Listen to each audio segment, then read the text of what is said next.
Tan Sri, si komen berhubung dengan surat Kuli baru-baru ini yang mahukan Speaker Dewan Rakyat membenarkan usul tidak percaya kepada Perdana Menteri, dan hari ini juga sumber maklumkan UMNO telah pun berpecah kepada dua kamp, di mana satu kamp telah menyokong. Sumber mana itu? Ada sumber terdekat. Kita mahu usaha UMNO berpecah kepada 22,000 cawangan seluruh negara. Dia berpecah kepada dua kamp. Satu kamp menyokong Kuli untuk mencalonkan sebagai Perdana Menteri. Adakah surat tersebut ada kaitan dengan mana ini? itu? Ha? Daripada mana? Saya. Yang bertanya itu. Esro Awani. Esro Awani. Suka dia Esro Awani tanya soalan-soalan. I'm not here to respond to any speculation. I can just give facts yang within my knowledge. Ya. Pertama, Tun Razali mempunyai hak sebagai seorang ahli parlimen untuk memukakan apa-apa saja usul.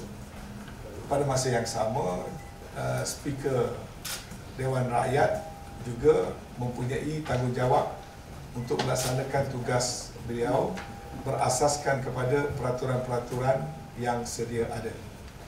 Sebagai seorang ahli parlimen yang agak lama macam saya sudah faham benar dan saya tak akan tanya sesuatu yang saya dah tahu jawapan dia. Okey.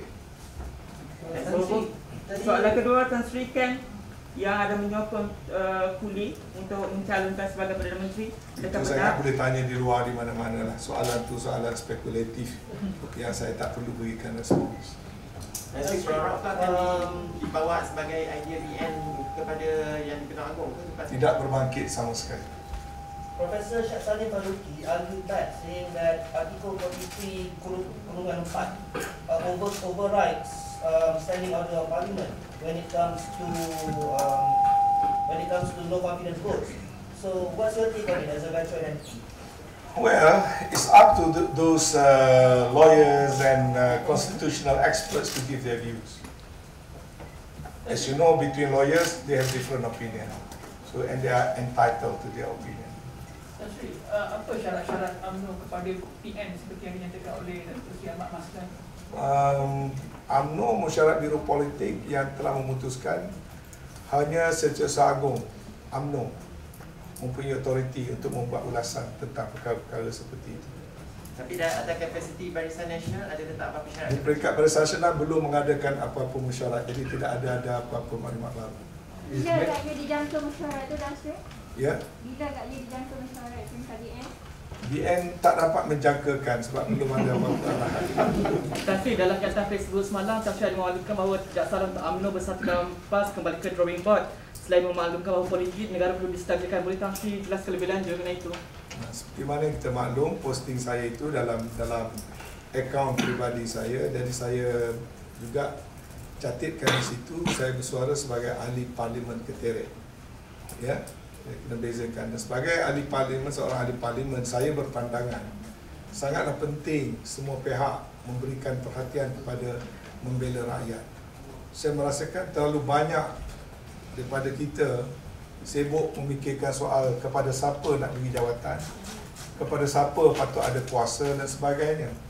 Kurang sekali kita duduk membincangkan agenda yang dihadapi oleh orang Melayu, agenda yang dihadapi oleh orang miskin, agenda yang dihadapi oleh rakyat Malaysia, agenda yang dihadapi tentang masalah COVID, kesusahan rakyat dan sebagainya. Sebagai ahli parlimen, saya merasakan tidak ada balance di antara people jockeying for position dengan tumpuan kita kepada masalah-masalah rakyat. Itu yang pertama.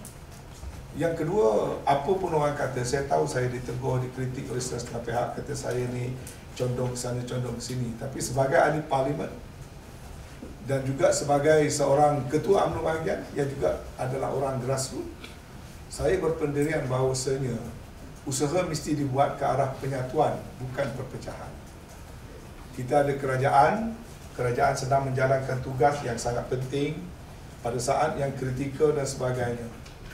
Tak puas hati akan datang sepanjang masa, tapi itu bukan alasan untuk kita bergaduh ataupun itu kita melakukan sesuatu yang menyebabkan rakyat makin susah. Pasaran saham makin merudum, uncertainty makin meningkat, pelabur makin tak datang. I don't think we are doing justice kepada rakyat kalau kita ambil pendekatan begitu. Sebab itu pada saya, Kalau nak berunding, itu adalah satu hak semua orang. Nak go back to the drawing board, saya fikir mana-mana parti politik pun boleh berbuat demikian. Tetapi cara kita bertindak mestilah meletakkan keutamaan negara terlebih dahulu daripada kumpulan, puak, faction dan sebagainya. Saya sendiri dalam keadaan kebingungan kenapa tiba-tiba soal perebutan jawatan nampaknya sudah take precedent daripada kepentingan menjaga nyawa dan keselamatan rakyat yang lebih mendesak. Ya. Itu pandangan pribadi saya. Kalau tanya di mana pun, itulah jawapan saya. Malah saya memikirkan soal parti-parti orang Melayu terutamanya. Saya rasa ke arah pilihan raya 15, orang Melayu dan bukan Melayu ingin melihat orang Melayu bersatu. Kerana orang Melayu itu ada trust kepada politik nasional. Kalau orang Melayu dapat bersatu padu, kawan-kawan kita yang bukan Melayu, bukan Mutera akan dapat bersama-sama kita mensejahterakan negara. Tetapi kalau orang Melayu sebagai kelompok teras gagal untuk bersatu padu, keseluruhan politik negara tidak stabil. Dan kita mesti faham, ketidakstabilan yang kita berlaku pun pada masa ini adalah kerana perpecahan orang Melayu sebelum pilihan raya 2014. Adakah tak cukup bagi kita lihat apa yang sedang kita lalui? Kita nak tukar Perdana Menteri 3 kali dalam setahun. Siapa yang stand to benefit? Yang penting sepatutnya kita memikirkan soal rakyat. Tapi malangnya nampaknya pada masa ini mereka-mereka yang diberi kepercayaan yang besar oleh rakyat, yang lama berpengalaman dalam politik, nampaknya lebih gairah memikirkan soal kedudukan jawatan lebih daripada nak berkhidmat untuk rakyat.